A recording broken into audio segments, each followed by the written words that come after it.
നല്ല ക്രിസ്പിയും ടേസ്റ്റിയുമായ ഉഴുന്നുവട എങ്ങനെയാണ് വീട്ടിലുണ്ടാക്കുന്നതെന്ന് നോക്കാം. അധികം എണ്ണയൊന്നും വലിക്കാതെ വട എങ്ങനെയാണ് ഉണ്ടാക്കുന്നതെന്ന് കാണിച്ചു തരാം. 1 കപ്പ് ഉഴുന്ന് നന്നായി കഴുകിയെടുക്കണം.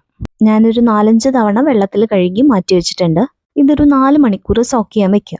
ഉഴുന്ന് വേഗം നമുക്ക് കുതിർന്ന് കിട്ടും. 4 മണിക്കൂറും കൊണ്ട് തന്നെ ഈ ഒരു പരുവത്തിൽ നമുക്ക് കിട്ടും. പിന്നെ പ്രത്യേകം ശ്രദ്ധിക്കുക, നല്ല ഫ്രഷ് ആയിട്ടുള്ള ഉഴുന്ന് എടുക്കുക. ഉഴുന്ന് ഒരു മിക്സിയുടെ ജാറിലേക്ക് മാറ്റി അല്പം വെള്ളം ഒഴിച്ച് ഇതുപോലെ നന്നായിട്ട് അരച്ചെടുക്കുക. ക്രിസ്പി ആവാൻ വേണ്ടിയിട്ട് 1 ടേബിൾ സ്പൂൺ അരിപ്പൊടി, പിന്നെ ഇതിലേക്ക് ആവശ്യത്തിന് ഉപ്പ്, നമുക്ക് ഇഷ്ടമുള്ള അത്രയും കുരുമുളക് ചതച്ചത്. ഒരുപാട് ഫൈനായിട്ട് ചതച്ചെടുക്കരുത്, ഒന്ന് ക്രഷ് ചെയ്തെടുത്താൽ മതി. 1/4 ടീസ്പൂൺ കായത്തിൻ്റെ പൊടിയും കൂടെ ചേർത്ത്, പിന്നെ നമ്മൾ ഇതിലേക്ക് ചേർക്കുന്നത് ചെറുതായി അരിഞ്ഞിരിക്കുന്ന ഇഞ്ചി, കറിവേപ്പില, പച്ചമുളകും കുരുമുളകും ഒക്കെ നിങ്ങളുടെ എരിവിന് ആവശ്യത്തിന് എടുക്കാം. പിന്നെ 1 കൈപ്പിടി ചെറുതായി അരിഞ്ഞിരിക്കുന്ന സവാള. ഇനി ഇത് നന്നായിട്ട് മിക്സ് ചെയ്യണം. കുറഞ്ഞത് ഒരു 5 മിനിറ്റ് എങ്കിലും നന്നായിട്ട് മിക്സ് ചെയ്തതിന് ശേഷം ഒരു 5 മിനിറ്റ് മാറ്റി വെച്ചാൽ മതി. അധികം നേരം ഒന്നും വെക്കേണ്ട ആവശ്യമില്ല.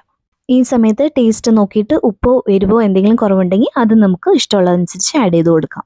2 കൈയിലും വെള്ളം ഒന്ന് നനച്ചു കൊടുത്ത് ഇതിൽ നിന്ന് ഒരു അല്പം എടുത്ത് നമുക്കിത് ഷേപ്പ് ചെയ്തെടുക്കാൻ പറ്റും. വെള്ളത്തിൽ ഇടയ്ക്ക് ഒന്ന് ഡിപ്പ് ചെയ്ത് കഴിഞ്ഞാൽ നമുക്ക് ഇത് പെട്ടെന്ന് ഷേപ്പ് ചെയ്തെടുക്കാൻ പറ്റും. ഞാനിപ്പോൾ ഒരു മീഡിയം വലുപ്പത്തിലുള്ള വടയാണ് പ്രിപ്പയർ ചെയ്യുന്നത്.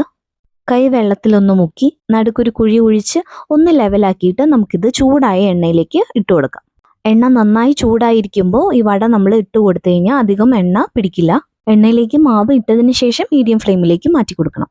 തിരിച്ചു മറിച്ചിട്ട് നമ്മളൊന്ന് ഫ്രൈ ചെയ്തെടുത്തു കഴിഞ്ഞാൽ നമ്മുടെ അടിപൊളി വട റെഡിയാണ്. ഞാനൊരു മീഡിയം വലുപ്പത്തിലുള്ള 10 വടയാണ് ഇതുകൊണ്ട് പ്രിപ്പയർ ചെയ്തത്. അപ്പോൾ എല്ലാവരും ഒന്ന് ട്രൈ ചെയ്ത് നോക്കൂ.